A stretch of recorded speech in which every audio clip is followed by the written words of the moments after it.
person could easily tip them back. The top of our stacks weigh about 100 pounds, but when we pick up on the iron bar on the outside, they feel virtually weightless. The only problem I just seen his head pop up too, and then the shell. You know what? If I could go swim with a painter. Yeah, that's a painter that's been under the mud. It's a turtle. We do have a name for it. We call it riverboat baptism. Ain't no duck. We don't charge extra for that. We normally clear the bridge by about 18 inches, but in marine navigation, an inch is a mile. You will drop your phone when you do that. That's what. Where do you think my finger's at? I have it underneath it, so it will never drop. That don't matter. It could. I'm not. Hey, I'm not Butterfingers. That ain't a duck. That's a pheasant. I don't know what duck you're talking about. It's got a tail. The two sides of the boat are the port and the starboard. The port is on the left as you Oh, that's a duck. And the starboard That's is a on pheasant. the right. No, that's a duck. It has a long bill. Remember that port is spelled with 4 letters, and so is left. Over on the port side, just under the water, near the shore, there's a piece of concrete. It's not always visible, but it's the last remaining piece of a sawmill that was there for many years. From 1850 to 1890, Saginaw Valley that we were in was the world's largest producer of white pine lumber. Every waterway in the state was used to float logs down to sawmills, where it was cut up and shipped all over the world. That was true of this river, and that's also what that mill did. The Hubinger Mill was built in 1847. Just about any town you go to in Michigan that's on or near a waterway, someone can show you very large homes they will tell you were built by lumber barons, and that's when the lumber barons cashed in from 1850 to 1890. We're on the Cass River. The Cass was named after Lewis Cass. He was only 31 years old at the time. He had already been a brigadier general in the Army. He was appointed governor by the president because Michigan was still a territory. In fact, surveyors had gone back to Washington after looking over this territory and described it as an uninhabitable, worthless, mosquito-infested swamp. So they didn't think too much of us.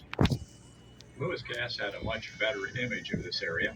A lot of things here are named after him, cities, streets, and also rivers. Also on the left side of the boat is a dike with a concrete wall on the top. That was put there in the 1950s by the Corps of Engineers. Before that was in place, There's even a vineyard with it too.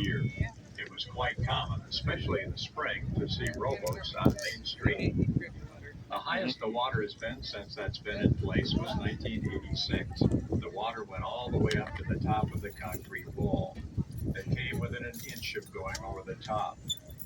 If it would have been 4 feet deep. It's been very interesting. The main dike was actually in the second. So the Corps of Engineers did a pretty good job figuring out what the 100-year flood level would be using slide rules before computers. Major improvements were made to the dike, and a scenic riverwalk was added in 2020. Obviously, the other side of the river does flood. There's no dike on that side.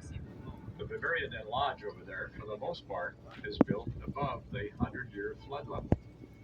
The yellow portion would have gotten wet, but it wasn't there then. The lodge originally was 100 rooms. Today it's 355. It has 5 indoor pools. It also has an indoor 18-hole miniature golf course. It's built on the side of the Weiss Farm, and the Weiss farmhouse set right where the main lobby is.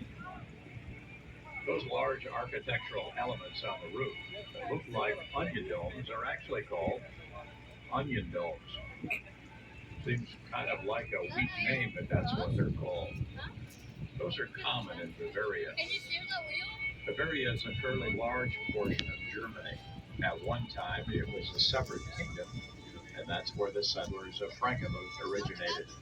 The Cass River is very shallow. Out from our dock is the deepest portion of this part of the river. It's 12 to 15 feet deep there.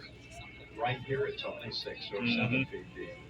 But that's one of the advantages of a true flat-bottom river. Probably another built section. Built exactly Looks like a car garage almost. Looks like. The bottom is flat and it has What? no keel. The advantage to that is that we can